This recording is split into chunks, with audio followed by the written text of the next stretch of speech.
Hey, what's cracking, fellas? It's Entei, and today I am going to be talking about why you should draft Infernape, which means that this video is mostly going to focus on Infernape's viability in draft-based leagues. We're going to talk about what makes it so good and potential partners in a draft.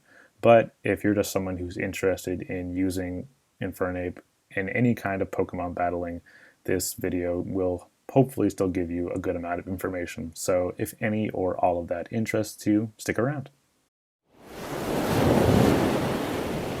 Infernape may be my favorite Pokemon to use in draft-based battling, so I don't think there is a more appropriate Pokemon to start this series with. Infernape's great speed tier, potent offensive typing, and stunning versatility make it easy to use and hard to prepare for, which is a dangerous combination.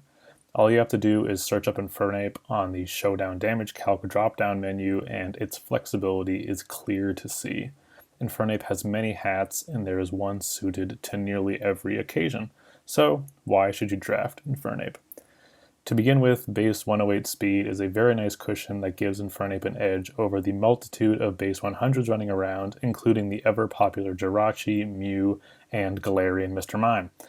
And just kidding, no one likes Mr. Mime. However, naturally outspeeding a few other Pokemon that abuse base 100s like Garchomp and Landorus Incarnate is a more relevant advantage than my friend the Chili Mime.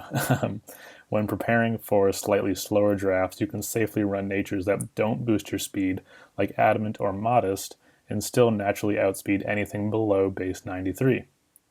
You do speed tie with base 94s, but since that speed tier is currently only filled by Reboot, that probably won't come up too much. But Crocodile, Landorus Therian, Porygon Z, Lucario, all of these Pokemon need a Choice Scarf or setup to outpace Infernape, even if its nature isn't boosting its speed stat. It is unfortunate that Infernape is forced into speed boosting natures to take on base 95s, especially since that's such a large speed tier, but we can't have everything in life. When deciding your EVs for Infernape, it's important to exploit your speed tier to get as much value as you can out of it. You can increase Infernape's bulk or damage output in exchange for excess speed, essentially giving you a benefit for no cost. Both fire and fighting types are known for their destructive prowess, and when rolled into one, the results can be devastating, especially when backed up with moves like Close Combat, Flare Blitz, Focus Miss, Focus Blast, and Fire Blast coming off of good offensive stats. Nothing fantastic certainly, but base 104 for each is pretty good. These types synergize decently with fighting taking care of rock types that fires struggle with, and fire doing the same for bug types, but this combination still fails to hit bulky waters, psychics, and fairies super effectively.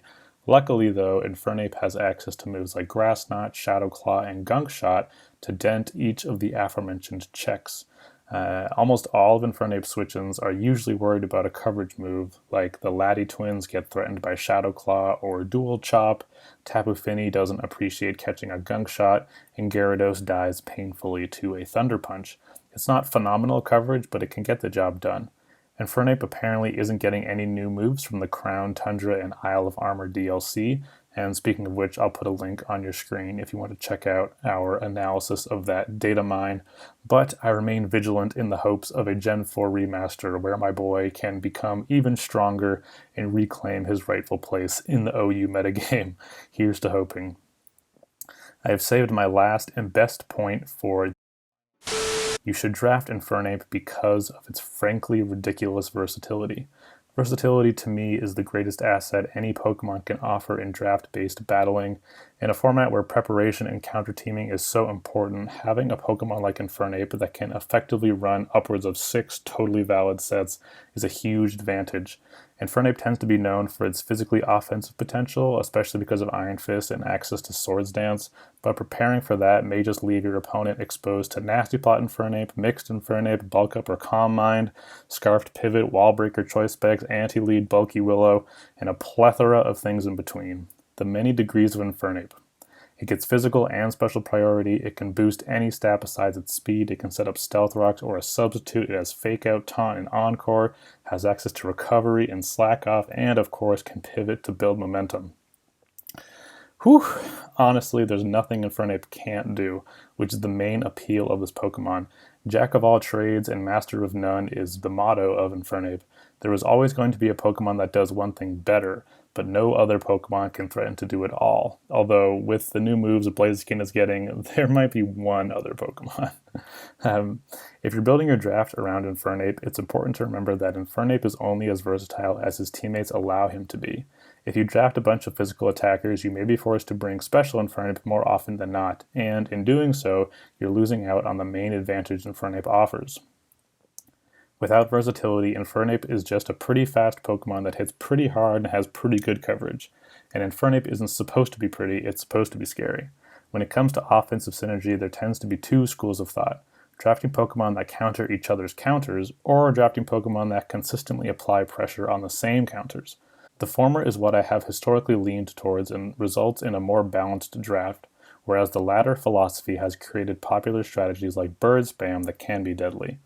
While you could try to insert Infernape into a fighting or fire spam core that wants to break through counters with sheer numbers, Infernape is not much of a wall breaker and may not be able to pull its weight without being choiced in some way. Instead, I like to pair it with bulky grass types to contend with ground and water types. Some of my favorites are ones like Trevenant, Gourgeist, and Decidueye because they are versatile in their own right and can additionally threaten psychic types. Speaking of which, Infernape was indirectly punished by the removal of Pursuit. Even though it doesn't learn Pursuit, Infernape loved to be paired with Pursuit jobbers like Bisharp, who could get rid of psychic types. Dark types do make for good partners since they can deal with psychics and also ghosts, but the most important thing is to remember to make your draft diverse. Infernape thrives in an environment where it can choose between different roles without leaving the entire draft vulnerable or lacking.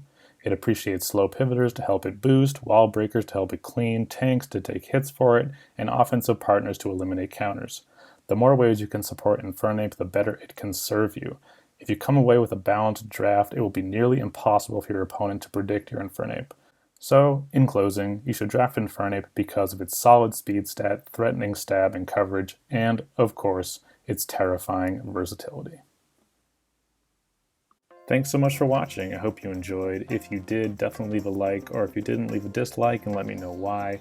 I am hoping to turn this into a series if you guys are enjoying it, so if you want to drop a comment asking for which Pokemon you want to see next, that would be really helpful. Let me know you guys are enjoying the series, but other than that, hope you all are staying safe during quarantine. Have an excellent rest of your day. This has been Entei, and Krakenation out.